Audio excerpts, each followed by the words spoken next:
What's up, man? Hey John, how are you, mate? I'm very well, and you? After some tough technical difficulties, how you doing? It's always the way, isn't it? I'm good, man. I'm actually pretty stoked to be on here with you. This is pretty exciting for me. So thank you so much for having me on. Well, I'm stoked to have you, man. Before I sent you the invite link, I was, like I said, I got a bit of a busy day on my hands, but I don't know why these conversations always get me jazzed, and for some reason, the ones that center around talking about how Bitcoin has influenced behavior uh, get me even more excited. Because like we talk about the finance aspect of this, the macro econ aspect, and all the tech and stuff, but I keep the theme I keep coming back to is that this is a behavioral revolution, and the technology is just a tool that facilitates certain behaviors as it always is. And so I'm pretty jazzed to hear your story and how the Bitcoin rabbit hole has influenced your life. Yeah, cool, man. And before I get into that, I've just got to it- it- just thank you again for having me on here because I have since I sent that message to you on Twitter. I admittedly didn't know of your podcast, John, and so I went down and listened to just about everything you've done. And man, it's killer. It's a really really good podcast, and you've got this. I don't know. You've got this real knack with people to be able to like tease out and draw out stories and information from them that is I don't know, it's real credit to you, John. You got a real gift, man. And so I love your podcast, and I'm not just saying that because you have me on. I actually really freaking love it. And yeah, I also like the thought that here you are speaking with me. I'm a nobody from Twitter, and you're taking time out of your day to do that. So huge thanks, man. But anyway, Appreciate it, man. you want to hear my story? Yeah, let's Where, get into it. Let's start from yeah, the start. where do I start? Right back from the start. Well, yeah. So, since this is about how Bitcoin's changed me, I'll go right back. When I was a young guy, I got a trade, and then after doing that for a few years, I was sort of drawn towards finance, and I ended up getting involved in foreign exchange trading, and that went really quite well for me. And after a series of events, I found myself teaching that for an Australian, so I'm Australian based, and there was a position in a company that came up where I was able to teach foreign exchange trading to what started as a small group of people and ended up being I was taking care of about 2,000 clients. And so that background was really interesting for me because uh, I sort of watched how like 95 to 97% of people just blew their accounts so quickly, and everyone was looking to escape the rat race, and we were trying to help people do that. And so from there, actually, before I go to the next part, with that, John, sort of came a really sort of above average income for me through a mix of my own personal trading and also a really high paid position that I was in. And I found myself sort of doing what I think most people do when they've got incredible amounts of money coming in. It was flowing out the other hand just as fast. And while I probably wouldn't have admitted it at the time, I was um, a bit fake and showy.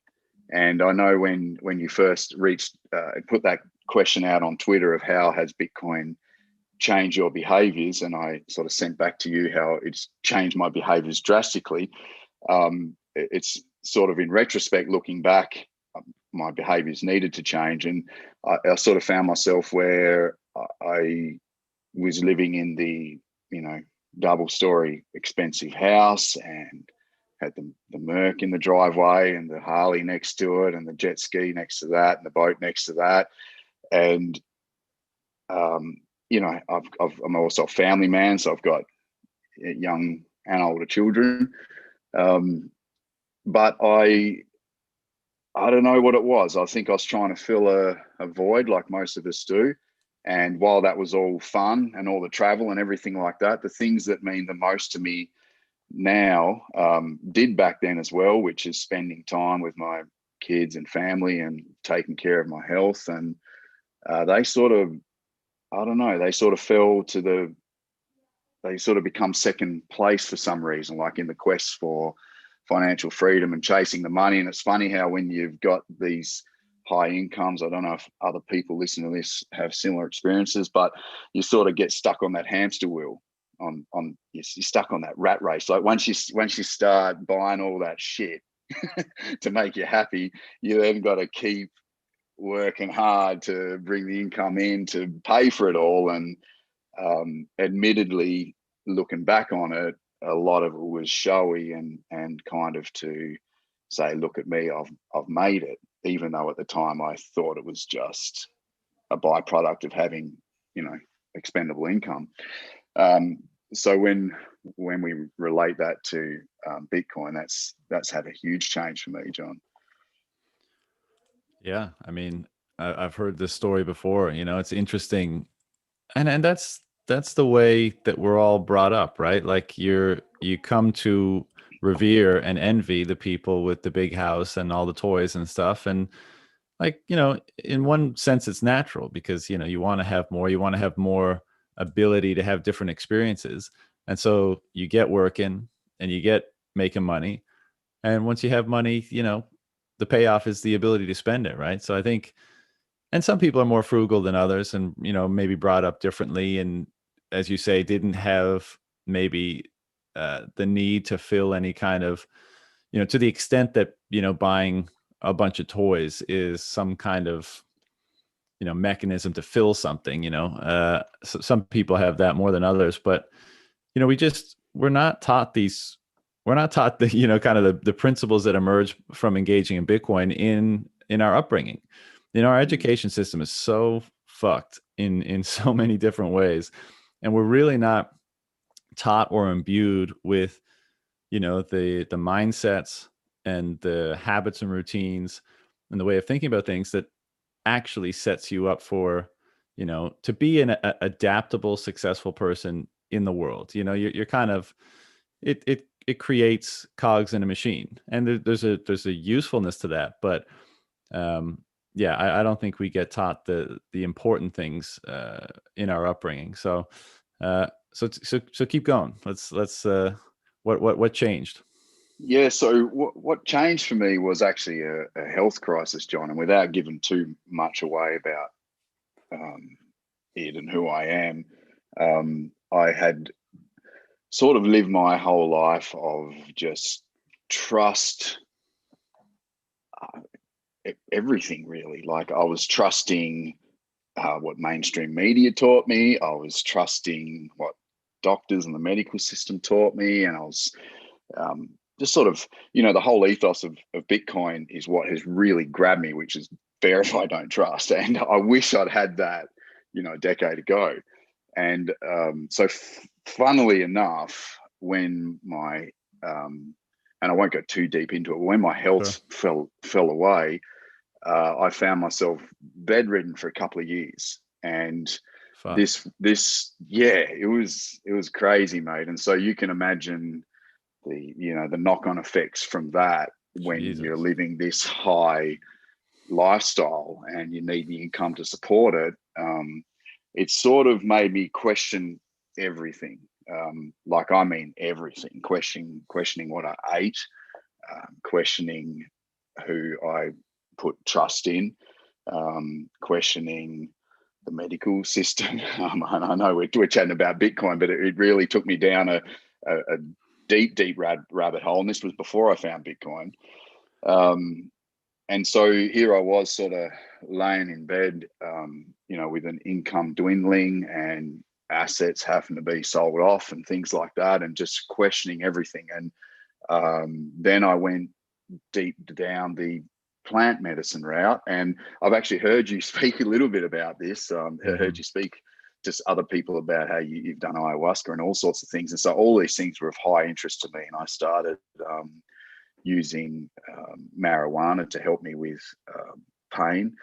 And that, I don't know, something about doing that and then using other plants to help me with things that I was going through just started to change my perspective a little bit. And I then learned about how to heal myself from within in terms of the way you think, what you eat or what you don't eat specifically, and then for extended fasting. And I did all these things, and all of a sudden I started to regain my health. After, it was a long journey. When I say all of a sudden, that's not correct. It was over a few years I started regaining my health, and I Holy felt like shit. I come out the other side an entirely different person. And there was a few, mushroom trips involved in all of that, and so it was It just always this. is. Yeah, that's right. There always is, man. You can't say you've tried plant medicine unless you've done some mushies or two, right? Yeah, exactly.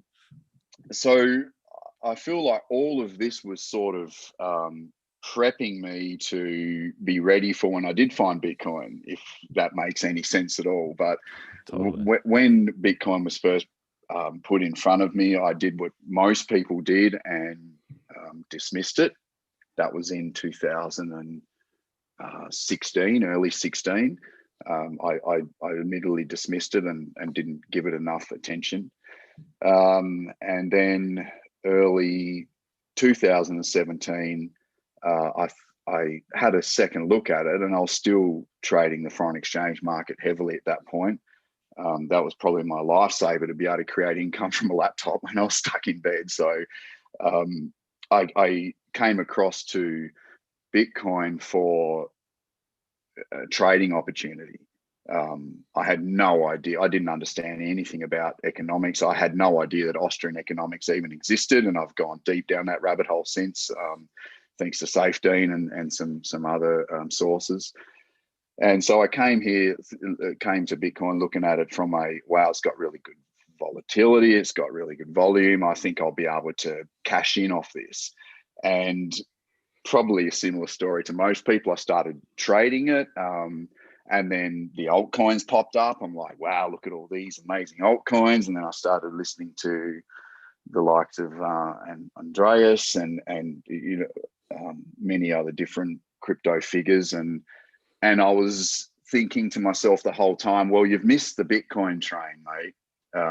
You're 7 or 8 years late. Maybe with your skills and ability to read white papers, all this stuff, you can go in and find the next best thing or the next Bitcoin. And so, admittedly and shamefully, that's where I started. However, I think many people will relate to that. And yeah, I read literally hundreds of white papers, John, looking for different cryptos to invest in, and I was a hectic shitcoiner. I really was. And I made a lot of money in the early stages. I caught the 2017 bull run, and I was like, yeah, look at you, mate. You know what you're doing. You might have missed out on Bitcoin, but you caught this alt boom, and let's find the next Bitcoin. And so that I wasted a year, probably even maybe a bit longer doing that. And then the bear market hit, and I wasn't, even with the trading abilities I had, I still wasn't anywhere prepped to try and catch those falling knives, as you would say. So, there was no chart that's going to show what happened during that brutal bear market.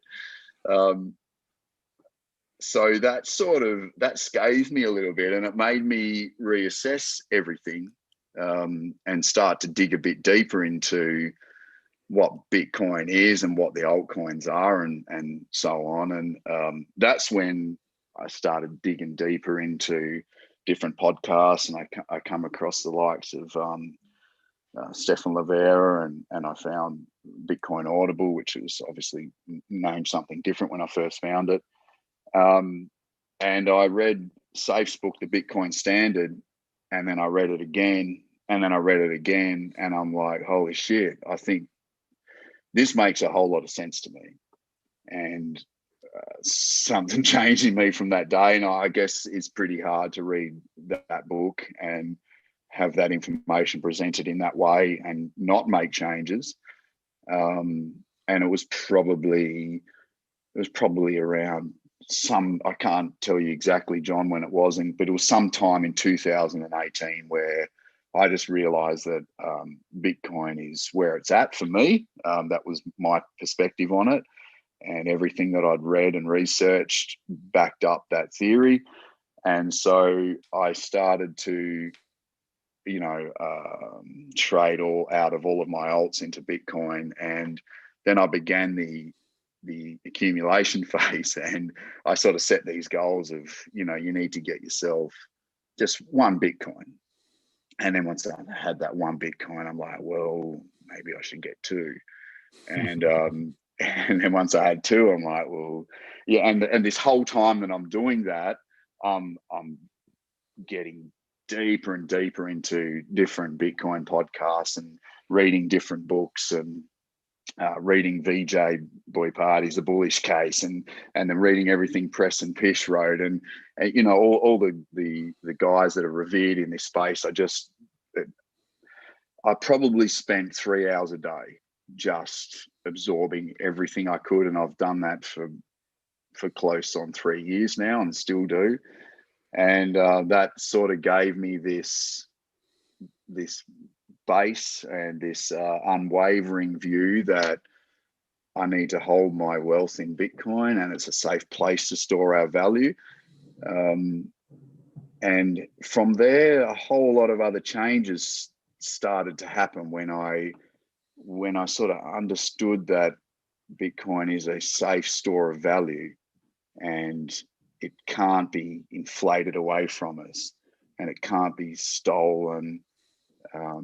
And I can, transact with anyone I want. I don't know. There's just feeling of freedom came over me, and a feeling of what I do today actually matters, because I can really set up something strong, a real good legacy for myself, my fiance, my children, their children even. And so that's when the whole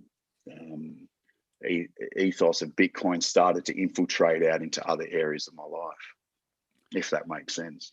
It totally makes sense. And I want to dig into that a bit, but before we do, so you were early 2017 still bedridden, and this is when you started trading shit coins and you had that experience. When did you get on this timeline? When did you get resolution or started to get resolution to the health issues? Effectively, like, when did you get out of bed, or when were you no longer bedridden? So the bedridden thing started around 2016 and late 2015. And by 2018, I was feeling like I was a good 90% back to full health. And there was a whole lot of reasons that brought me to that point. A whole lot of water fasting and things like that that most people think is just crackpot stuff, but it worked really well for me. And John, I remember sitting with doctors and having them tell me, you'll be on this medication, daily for the rest of your life, and me saying, I don't accept that. I'm gonna go and find a way to heal myself, and having them literally laugh in my face. And so it was a real testing and trying time for me to get out of that. But I did, and I did all sorts of crazy, wacko things. Some of them were admittedly, crazy, but I was just desperate. When you're desperate, you're trying anything, and you've lost your faith in the medical system. So you go on this self exploring, you're just trying to find truth out there. And what kind of crazy shit are we talking about? one of the funny things I did was I had researched about how hyperbaric chambers could help with this particular problem that I was dealing with, and I live in the western side of Australia, and the only clinic that had them available at the time was Melbourne, and you had to do like 5 hours a day in this thing for 2 months straight. And so I just bought one, and I had one shipped to my house, and I still to this day just remember laying in this hyperbaric chamber with this oxygen mask on my face, pressurized to, equivalent of being 5 meters underwater, and just listening to Bitcoin podcasts and reading Bitcoin books. It was a crazy time, man. So it was about, to answer your question, it was about 2000 and early 2018 when my health was really starting to come good, and I was, seeing some really good results. Man, it's so. I don't know if you caught the pod with Paul Saladino earlier this week or last week. Can't remember, but he's I did. yeah. So he's the carnivore MD, and I've spent some time in the healthcare industry as well, and it's so disheartening that primary care providers, most of them, and things are changing, thankfully, but that so many of them have such a narrow vision of, first of all, what health even is, and then how to achieve it, and so resistant to anything that's outside of the extremely narrow scope of their education and the paradigm they're in. And so, kudos to you for rejecting that, because how many people, I mean, most people don't fucking know a goddamn thing about health, right? So they sit in front of their doctor, and the doctor is like, almost a saintly figure, and if the doctor says, look, I hate to tell you this, but you're going to have to live with this for the rest of your life, here's a pill to make it easier on yourself, they're just going to go, fuck, well, I guess that's the way it is. And the internet is changing that, and access to information, and I'm sympathetic to how that can sometimes make it more difficult on doctors when patients come in and like, well, I read this on Google, but that it's a testament to how narrow a scope they're looking at things. And good for you for rejecting that diagnosis and just deciding, that's not going to be your story, and if you got to try a bunch of fucking crazy shit to try to get resolution, then you're going to do it. And that takes a strong mind, man, because a lot of people, I mean, it's hard to think of a scenario where you'd feel more defeated than being bedridden for years. I mean, that is like, that's a tough one to swallow. And just to not have let go of that knowledge and determination to get better is a testament to a strong mind, and of course a mind that is willing to kind of search for truth wherever it may lead you, right? And I'm sure that's also part of the reason, we talk about predisposing factors for getting involved in Bitcoin. I'm sure that's one of them for you. I mean, you've got this mind where you're searching all over the place in every different domain for resolution to health issues. I mean, that openness of mind, I'm sure, was part of the reason why you got hooked into Bitcoin. Yeah, I think you're bang on, and thanks for saying that, John. That means a lot, mate. I did catch your podcast with Paul Saladino, isn't it? Mm-hmm, yeah. Yeah. And funnily enough, part of my healing journey was trying a whole lot of different dietary regimes, and I actually went vegan for 14 months because of all I now see it, and I don't want to offend anyone, but I now see it to be misinformation, to be honest, based on my experience and further a lot more reading. But at the time, I thought I'd give it a try, and I did. And at the end of it, I certainly wasn't happy with how I was feeling or looking or anything like that. And I'm actually now a carnivore. This is before I found Paul Saladino, but I eat 100% meat type now, and I feel the fucking best and strongest I ever had. And I don't know if, I know this is a bit of a cliche Bitcoin thing, because there seems to be so many Bitcoiners that are doing it, and admittedly I was swayed slightly by Safe's experience on it. We just private messaged very briefly about it, and he was an advocate for it, and I was already keto anyway because I was doing some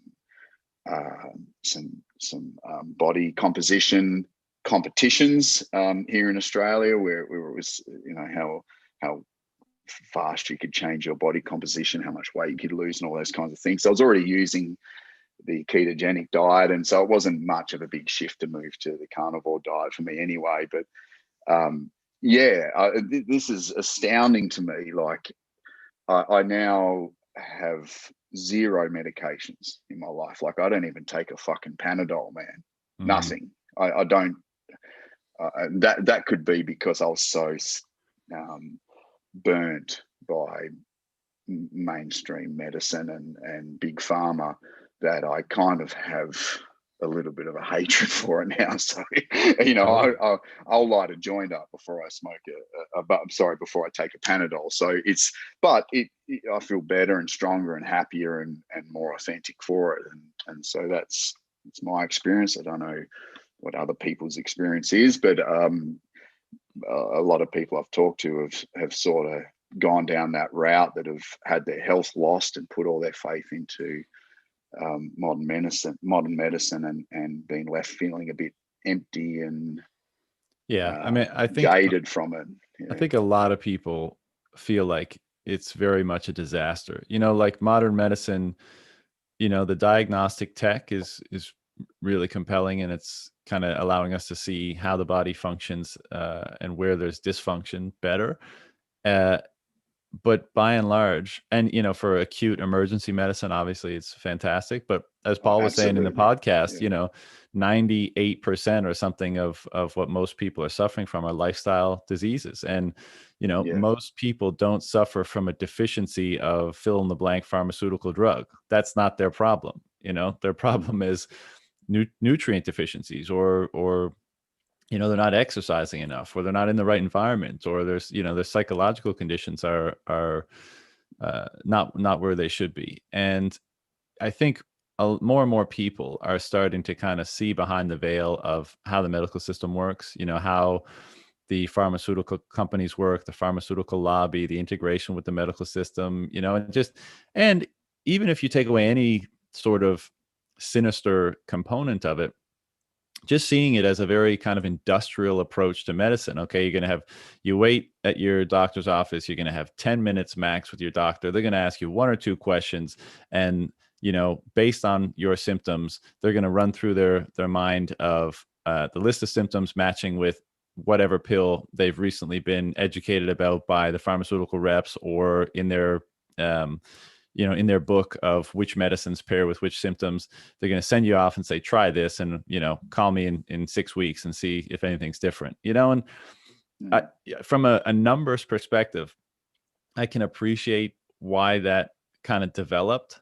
But it's so perverse. I mean, it's so counter to what my notion of health and vitality really is. And I think that's the case for a growing number of people. And, you know, as with Bitcoin, you know, like Bitcoin has this funny ability of kind of those orange glasses that you put on, you just kind of let you see the lines of code in the matrix, right? I mean, it's a very weird thing that once you start to appreciate what Bitcoin represents and how much money influences everything, it kind of melts away the facade on a lot of things, and you seem to be able to appraise things in a more clear or truthful manner. And it's I think this is part of the reason why we see the types of behavior change we see across the board, or not across the board, but when people are kind of inspired to change their behavior with Bitcoin, we see a lot of similarities in the types of behavior they change,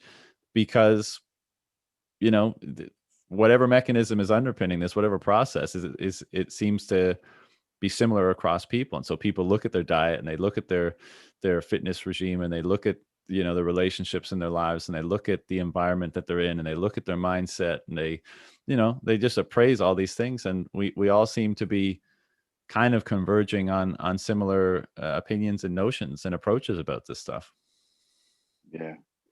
Yeah, I totally agree, mate. And you mentioned something about and it would be remiss of me not to say it, that the the surgeons that take care of us when we have accidents and car accidents, they're utter saints. They really are. And so I'm not dismissing all of that. And there's some doctors with really,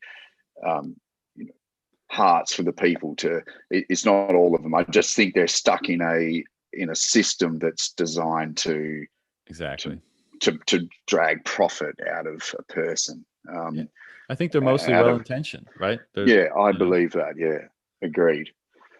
So I just wanted to say that because I sort of felt like I was bashing them for a little bit, but that was my experience anyway. And so, you're right. And I think all of that that experience sort of back then I seemed to be living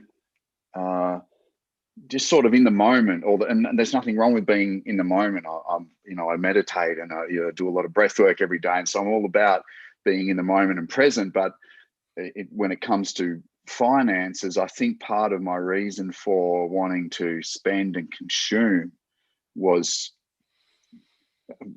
maybe it was subconscious, but just, I don't know, Bitcoin changed everything for me in the way that knowing that it can't be inflated away, and knowing that it can't be stolen, and knowing that the only way someone can it can be taken from me is if I give it.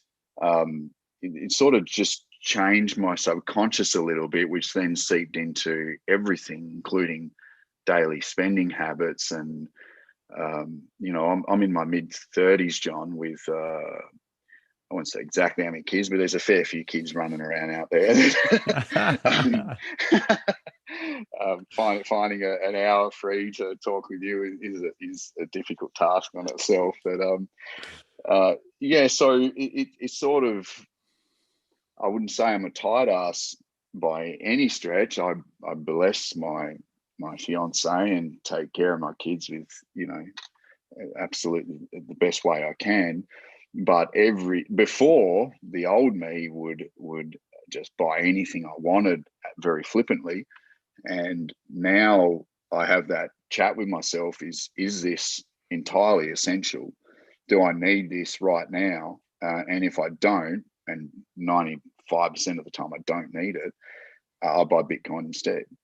And I've done that for nearly 3 years now, and I cannot believe the profound effects that's had on what we've been able to save. And I was always a saver of sorts. Like, I was brought up with good principles and taught good habits, but it's just been fucking supercharged since Bitcoin came my way and I understood what it was and the technology. It's just sort of made it so that I don't know. I don't spend much at all now. I spend these. That's your own hair. Yeah, that's right. I don't skimp one bit on health. Like, when it comes to food, we buy really good quality meats, and I took 6 months to build this massive garden out the back for my family and for the kids and that. And so we're fully self-sufficient when it comes to greens and veggies and everything like that. As you know, I'm a carnivore, so I eat 100% carnivore. So we don't skimp on that, but everything else it all comes down to a question of, do you really need it? Can it wait? And I always think to myself, like, we're on the verge of a bull run here. Like, if you spend $5,000 now, that's probably 50 grand by the end of this epoch.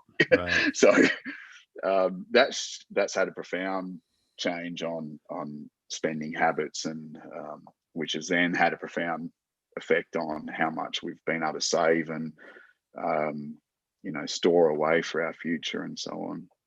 Yeah, I want to explore that in a sec, but just to put a final capstone on the health piece, you mentioned some of the wackier, quote unquote wackier stuff that you explored to try to get resolution, and when you got resolution. But what were, and without knowing the specifics, I'm not sure how relevant it would be, but I'd just be interested to know what were some of the things that you did that you actually found to be the most effective at getting you back on your feet and getting strong again.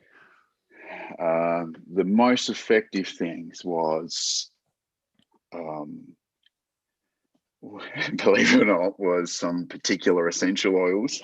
I know people are going to just fucking laugh at this, but for me, I was trying to kill what I was told was a unkillable virus in my body, and I'd have to take antivirals every day for the rest of my life till I die. And so that was weighing on my mind. And so with a mixture of long periods of extended fasting, this will sound wacky to people because I did multiple 14, 21, and 30-day water fasts. So to consume nothing but water with Himalayan salt in it for up to 30 days, quite a few times. Then was my fiance is like I lovingly call her the witch doctor. She makes all sorts of crazy stuff for me using essential oils and so on, and I used to laugh at her. So I I had to eat some humble pie because it was really effective, mate, when it was put in certain places on my body. So there was a lot of essential oil uses there, which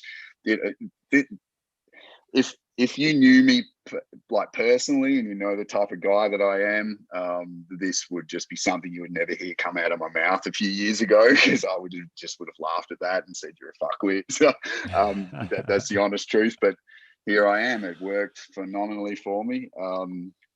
There was a whole lot of different plant powders that I used. I used some different injectable peptides, body healing peptides that helped me. The hyperbaric chamber oxygen therapy worked really well for me. I then delved into breath work. I went and trained, not one-on-one, but I did train in a group setting with Wim Hof. I don't know if you've heard of Wim Hof, but breath work was phenomenal for me. Mindfulness, like I went down the route of learning how to be mindful and use affirmation. See, me just speaking this to you, I know where you're coming from. Trust me, because I would have laughed at the bloke that was saying this only a few years ago. So next thing you're going to tell me. Next thing you're going to tell me about your vision board in your bedroom. Yeah, man. So if someone's listening to this podcast and they're pissing themselves laughing at me, I understand, because it was. Fuck that, man. Just... Whatever fucking works. That's all that matters. Whatever fucking works. Well, it did work, John. That's the thing. It really did work. And so I'd spend every morning, spending an hour just, using affirmations to heal myself. But it worked. It fucking worked. And the medications weren't working. And so when people say what was the one main thing that worked the best for you, it's really difficult for me to answer that. But as a whole, all of these things together, all these holistical modalities were just, I don't know, they just seem to work wonders for me. And here I am. Like no one can argue with me. I don't have any pharmaceutical. I don't rely on anything. I get up in the morning and I bounce out of bed. We're up at 4:30, my fiance and I, and we walk for 2 hours. And I come home and I do a bit of breath work. And in summer we do ice bath immersions. And so this is all foreign to me years ago, but here I am now. And I genuinely think, John, that Bitcoin had a part to play with some of these things, because it made me think more about my future and being stronger and better to be able to enjoy the increased purchasing power that I know is coming our way.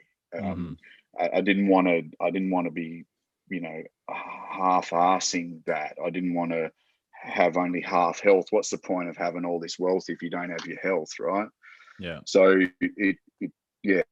I think health, someone once said to me, health is your base wealth, and it sort of stuck with me. And so that was sort of my foundations, was to build a strong health. I've done that. I have that. I know how to keep that.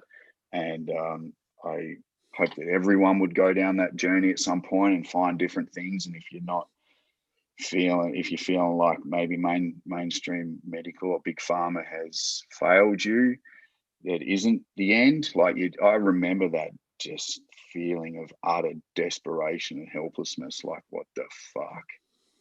How once you've done a week, a month, 3 months, 6 months, 9 months laying in bed, I was suicidal, John. And Mm, if not for my kids, I probably maybe we wouldn't be having this chat. You got mm. that grim at a few points there. So, um, fuck, we went deep. I went Hey, deep, no, man. I mean, That's it's what I said about you at the start. You got this way of pulling things out of people, look, man, I mean, I think everyone listening would have probably been in the same boat. I mean, when you're debilitated to that degree, when when control has been taken from you to that extent, I mean, obviously those are you'd be coming up against, thoughts like the ones you just articulated. Like, yeah, I mean, what the fuck is the point anymore if I can't get out of this absolute shit situation I'm in? And thank God that you did have your kids to give you inspiration to keep going. But back to the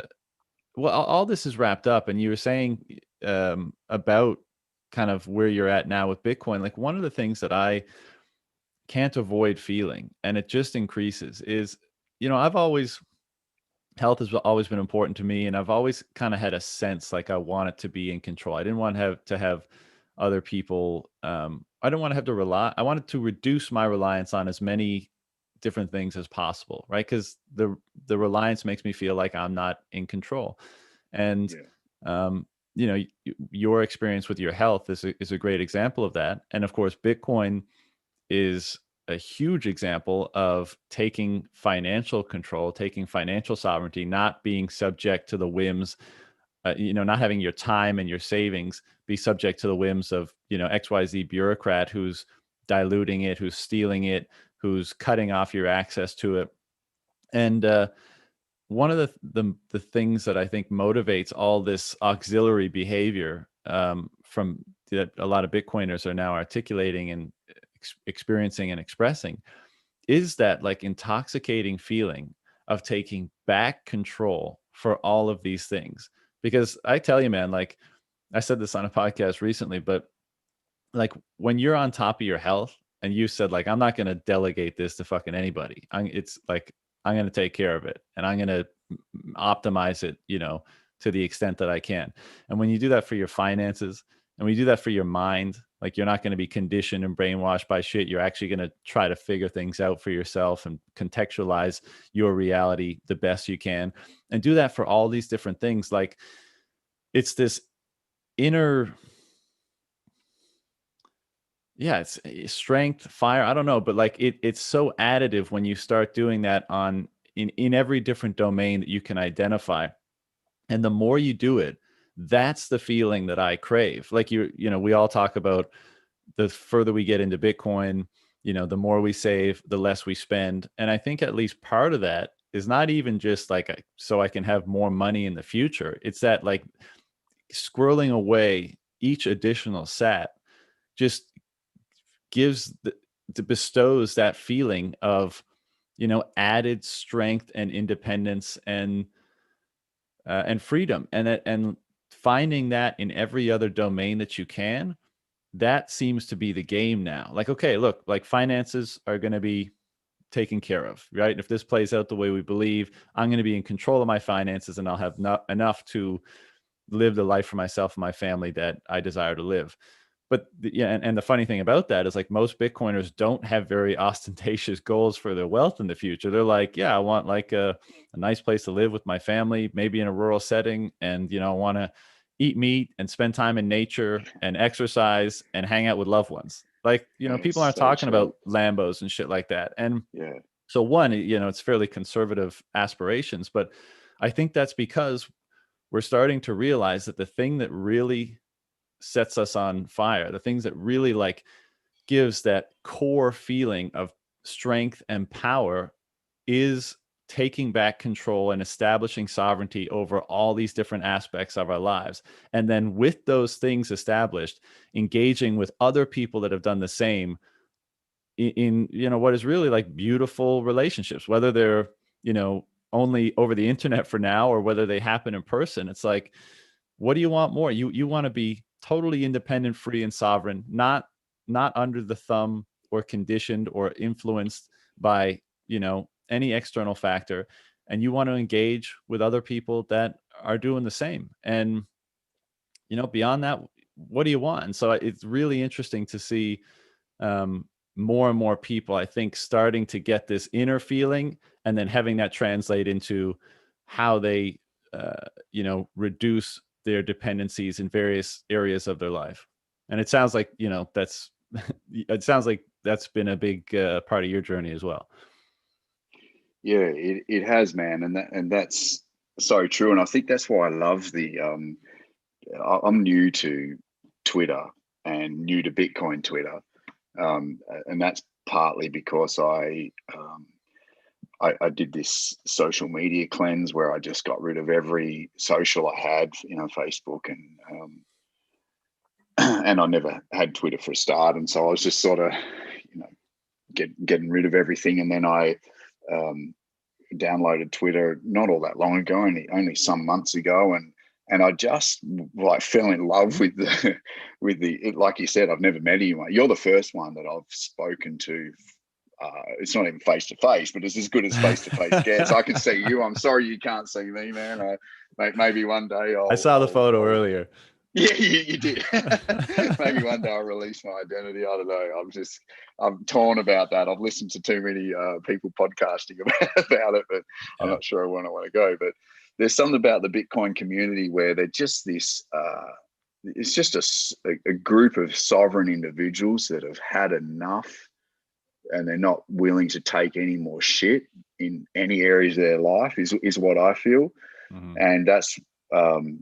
Definitely how it feels for me. And so, being around other like-minded people like that, and there's so many fucking intelligent people on Twitter. I've learned so much being on Twitter. So yeah, I love that aspect of the Bitcoin Twitter community and everyone that's listening to this. And it's bloody awesome. Yeah, it really is, John. Yeah. What, to bring everything up to speed today, you mentioned, you're growing food, you're on the carnivore diet, you're extremely low time preference, saving while still providing a, great life for your family.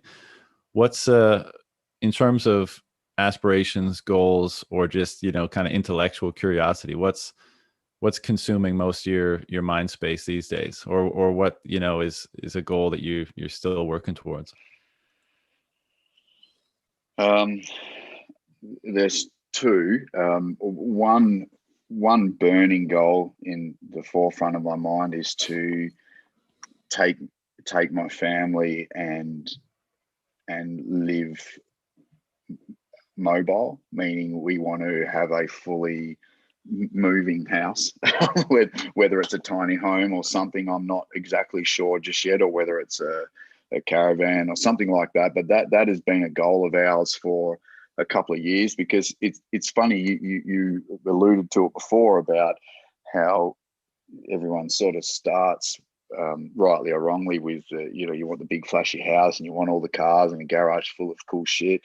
I for some reason don't want any of that anymore. I just and I don't know, I'm pretty sure it's Bitcoin that's done this.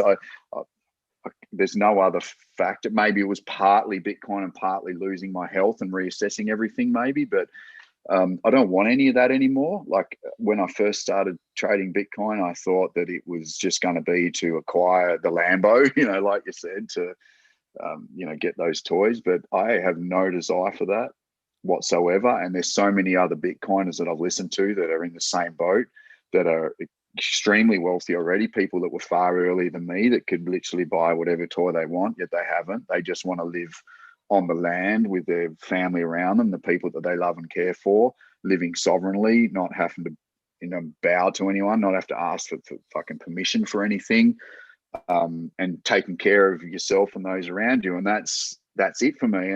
And myself and my fiance and my children, we just want to be on the road, John, where we're moving along the, Australia's a beautiful place. It's a bit fucked up at the moment. There's a lot of bad stuff going on over here, but in terms of living sovereignly, it's getting a bit increasingly more difficult over here. I know Canada's got some similar issues. But yeah, that's sort of one of the things at the forefront of our mind is to do that. What was your other question? Sorry, John, I forgot it. Well, I'll remember that in a sec, but I think, I love that. And I think maybe a few minutes ago I could have summed it up more simply and said, I think what's going on here is that Bitcoiners, just like, their main goal is to just amplify that feeling of freedom. Like, that seems to be what we're chasing here, is the feeling of freedom. And perhaps Bitcoin has imbued us for the first time with a real sense that we can actually establish freedom. Perhaps we looked out on the world before and we thought that the problems were too great to overcome, and thus, we could never really attain, a certain level of freedom that we might have even only subconsciously aspired to. But I think now it's giving us a sense that no, freedom is available or going to be available to us. And it just seems to me like all of these decisions we're making, whether it's taking back autonomy or control or responsibility for a variety of things, or having the optionality to be mobile, whether that means a mobile home or crossing borders or multiple passports or whatever, it all seems to be around this idea of just increasing the feeling of freedom. Yeah, And man, that's such a fucking awesome thing. Uh, and it's so crazy that so many people are simultaneously aspiring to that and searching for that and building that in their lives. Uh, I mean, it's crazy. It's such a unique period in time right now, and I think even those among us who talk about this a lot and and appreciate and can kind of see an inkling of a shadow of the phenomenon that's unfolding. I think even we will only in hindsight realize how special and interesting it is or was. And yeah, man, I think that's what's going on. I mean, everyone's just fuck the Lambo and fuck, the big houses. Like, I want the the felt sense of freedom is what I think yeah, we're all after for ourselves and the ones we love. And now we have the tools to construct that, and it's super fucking yeah. cool. Agreed. And there's something about knowing that and how that changes your daily actions, isn't it? Like Oh, you can't not but want to have the best health you can possibly have, if you know that you've got the freedom to go and live the life that you want to live. Like this, it can't not infiltrate into other areas of your life.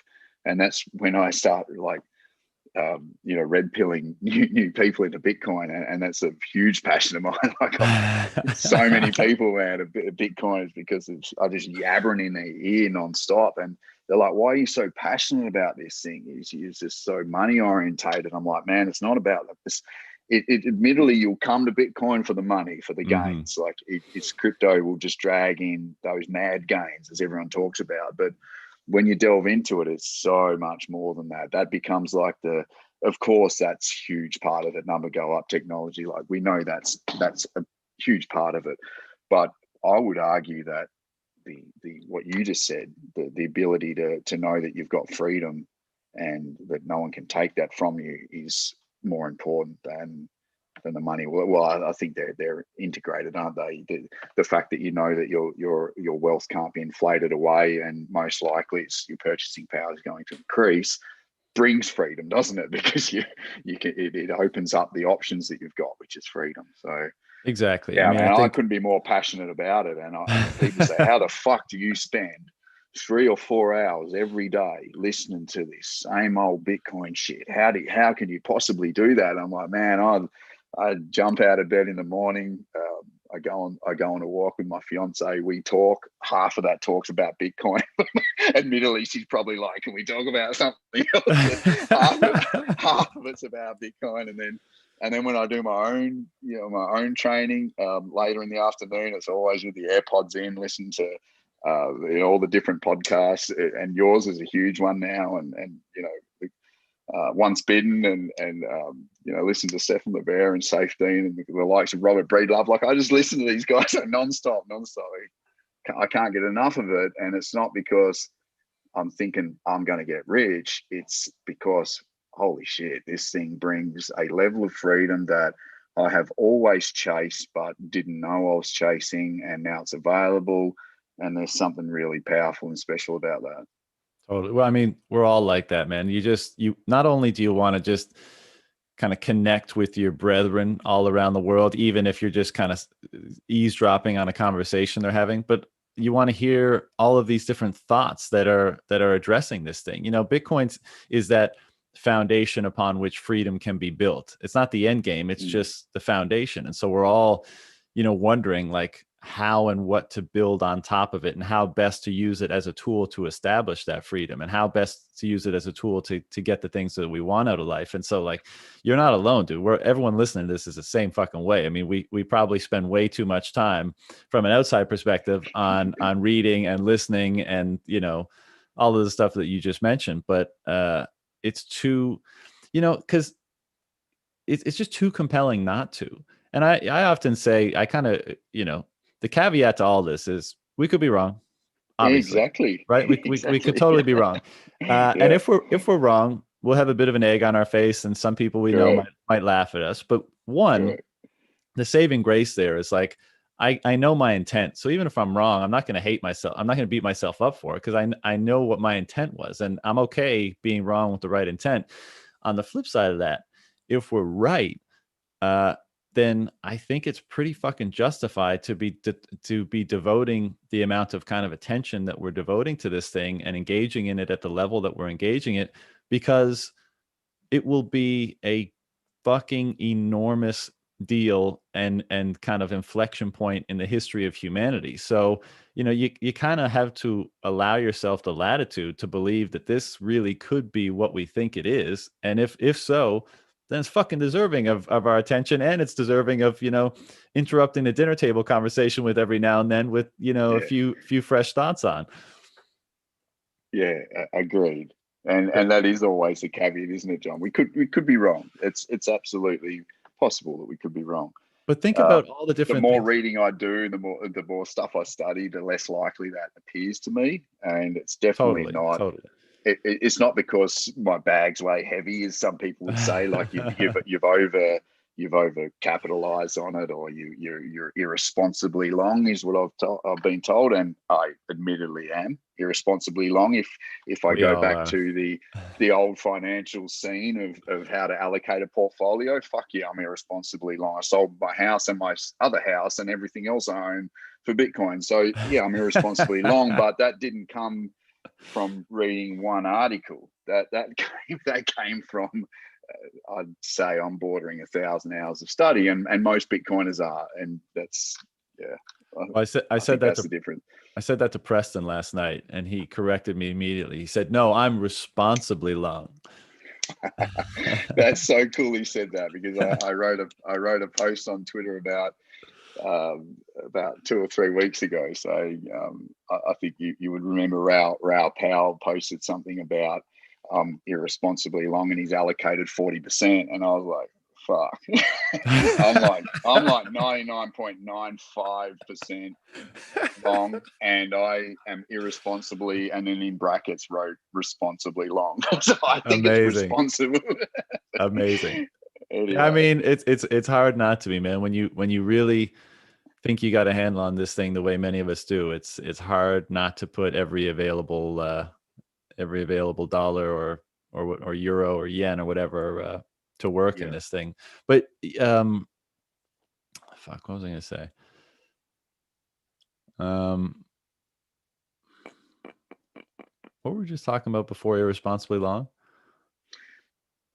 Um,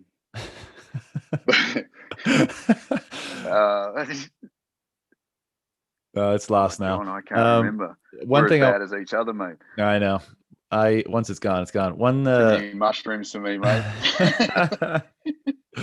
um, one of the things that I wanted to ask you about, you mentioned it briefly, and I don't want to spend too much time on it because it is what it is, and we don't have much control over these things. But Australia's not gotten the best press lately over all this COVID stuff. Do you ever have any kind of ideas of possibly, you know, leaving the country at some point if things Yes, deteriorate?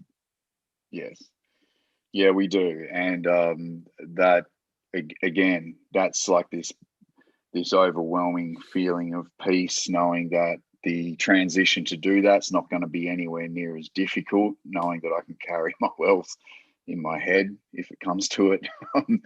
And yeah, it is, man.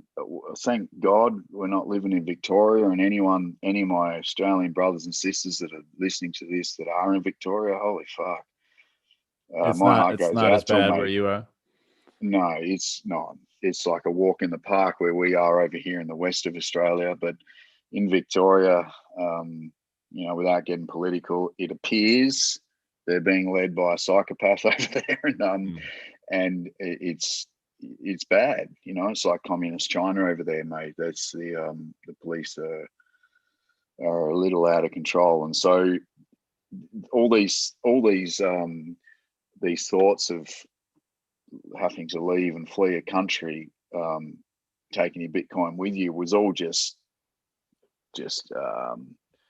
nonsense talk a couple of years ago, wasn't it? Like life was Totally. all pretty easy in most places for those of us living in Western countries that are blessed.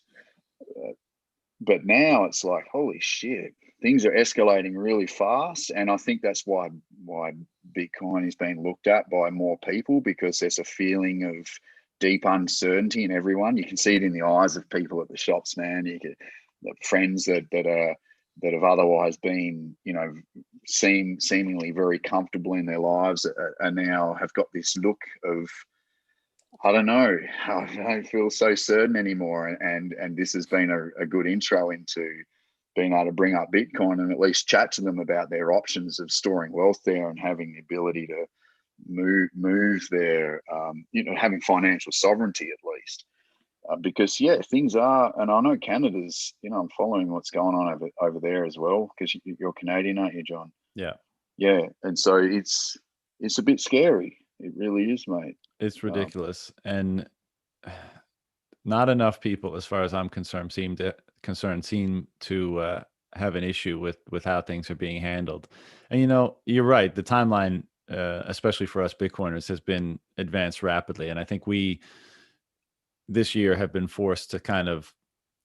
I've said this before, and like I know this wasn't like exclusively a game for us all, but stacking sats and mixing up on Twitter is like kind of fun, and we're all getting towards the place that we want to get to slowly. But I think what happened this year was just a bit of a wake up call to say, like, do you have your ducks in a row? Because you may have to have them in a row sooner than you think, in order to protect yourself or your family, or maintain that life, or continue to working towards that life that you'd been imagining for yourself. And it's been, I mean, thank fuck Bitcoin exists, because again, it's such a source of hope. But it has been very disheartening to see people's kind of one abject disinterest, and disregard for truth in this day and age. I mean, everything is just seems to be running on emotion and fear. yeah. In all this stuff, I don't see a consultation of the best data that we have to form, rational, logical decisions on things. It just seems to be fear, and a lot of people seem to be in that boat. And you know what? Like we kind of were. The world seems to be waiting for things to kind of return to some sense of normalcy, but it's possible that it doesn't. It's possible that things kind of continue on their current trajectory, and things get weird. So I think that's why Mm. Bitcoiners again are kind of have been motivated to step their game up a little bit this year, and prepare for things not necessarily going back to how they were before. And I did just remember what I wanted to say a few minutes ago. It was just a point that on we were talking about if we were wrong. That's what we were talking about. And if we are, and I don't know why I had to make this point, because it's really not a huge point, but it came back to my mind. Um, Even if we're wrong, look at the positive impact that engaging in this thing has had on so many people's lives. So, like, how many things have you ever engaged in that had such a pervasive positive impact on so many different areas of your life? So, look, Bitcoin fails tomorrow. it's it was probably a net positive for everyone, even with the lost savings, probably a net positive for a lot of the people that have been really deep involved in it. So Yeah, that's a I do saving grace agree with too, if that. we're wrong. And sort of a disclaimer for my irresponsibly long position is I'm in my mid 30s, and while I do have children to take care of and a family, like I'm able-bodied to be able to go and rebuild, So um, if someone was in their 80s, 70s, maybe it wouldn't be a good idea to sell all your shit Fuck and it, all move in, it. grandma. But in saying that, it was in 2017, no 2000 early 2018, where I had a chat with my own parents about moving a portion of their superannuation over to Bitcoin just to consider it. And before I knew it, they'd moved 10% across, and then that became 20, and then that becomes 30, and then they started delving down the rabbit hole on their own. Holy And shit. John, fast forward to this day, they're 100% in, and they've tripled their superannuation. And so it's like, yes, it Fuck. could still all come unstuck, but I think maybe back in 2017, 18, 19, the feelings of we could be wrong were a little bit stronger. I think when you got the likes of like Paul Tudor Jones and Michael Saylor with MicroStrategy, and they're moving $450 million as their reserve asset on their balance sheet, like that's pretty fucking bullish. And it's like, well, if they're seeing it that way, these guys aren't dummies, and it you know I know you and I and many other Bitcoiners that already made the decision to go all in or close to it, but this is just sort of like solidifies you're on the right track. Like it's not stupid talk. There's something to this, and Totally. yeah, I think that's those moves that you mentioned by those people and organizations. I mean, they're obviously, I think they're going to be seen as watershed moments because the term de-risking Bitcoin investing has been thrown around lately, and that's what they do. And so like you can sit around the dinner table, and before you were just like a weirdo who was interested in magic internet money, but now you've got the biggest investors and big public companies appraising things and assessing things and seeing things in the same way that you are. And then you can just be like, well, okay, you may think I'm a bit of a nut, but what about these guys? And look at what they've done. yeah, Look what they've said about it, and how similar is what they're saying to what I've been saying for the last number of years. So yeah, um, exactly. I think Yeah. that's going to have a big effect. When you first said that now your parents are all in, had a funny image of like you and your dad messaging back and forth about who's more irresponsibly long. Like, well, I'm 99.5% in. The conversation always started back in the day of he was a massive shit coiner too, because when I first came to the conclusion that Bitcoin's where I want to be, it took me like another 9 months of just pleading with my father to just read this information. I've got you, read this book. I bought him Safe Dean's book. I'm like, fucking read this thing, please. I'll pay you $500 to read this book. Like, I need you to read it, Dad. And so that took a bit of work, because YouTube's like people Oh, go to it's fucking crypto horrible. YouTube, and it's just full of nonsense. Yeah. It really is. And Anywhere but um, Twitter is pretty shit for Bitcoin and yeah, crypto stuff. it Instagram is is. just all these Yeah, fucking trader just coach nonsense. bullshit Yeah. people. Yeah. Yeah, it really is, mate. So yeah, that's funny. And when he finally, what set him over the edge? Was it Safe's book? He didn't read it proper. Do you know what? I think a lot Number of it go was up. just me continuing to sit with him and speak with him and talk about what I'd read, and he'd be like, look, you read the books and tell me. And so there was a lot of weight on my shoulders in terms of, fuck, man, you better be right. And so this sort of helped me to dig deeper and deeper and deeper and deeper as I could. Like I spent a year trying to tear Bitcoin apart, like find the weak points, find where it's going to fail, find all this stuff, because it ain't just your money anymore. It's also your parents and now in-laws as well, John. A fair percentage of of their and they're all happy right now. You know, they're sitting good right now, but you know, that burden weighs heavy, doesn't it? So Sure, yeah. that's good because it forces you to dig deeper and try and find the holes in it. And admittedly, I come up empty when I kept trying to find holes in it and so on. So That's amazing, dude. yeah, And yeah. you mentioned kind of talking about it with your fiance on those walks. Like, is she? I'm sure you want to talk about it more than she wants to talk about it, but is she receptive to kind of the thesis around Bitcoin? She kind of gets why you're so into it. Yeah, she does, man. And she's a beautiful woman. Like to, you know, to put up with me for a start is like I owe her at least a couple of bitcoins for that. You know? But now it's more around, we're both quite comfortable in the research that we've done. And when I say the research we've done, it's the research that I've done, and then I download it to her on these 90-minute 2-hour walks every morning. But now it's sort of a little bit about the excitement of the life we're able to live already, because life's very different for us already in the way that I told you before how it offloaded all these liabilities, otherwise known as toys, and also properties and so on. And so life's extremely stress-free now. We both have our health, the kids have their health.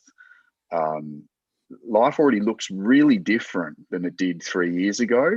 So it's not like everyone sort of thinks that you're waiting for this moon moment, but I think it can have profound changes on your life far sooner than that if you allow it to, by just changing the way you think about your time. It's time preference, isn't it? Lowering your time preference instead of high time preference. And so, yeah, we'll spend a good, 30 to 60 minutes every morning talking about it and the lifestyle that we want to ultimately live and how that's going to look. So we got plenty of time to discuss that. And these are chats that we probably wouldn't be having if not for Bitcoin, because I'd still be on the hamster wheel, paying for all the shit that I'd bought to impress other people.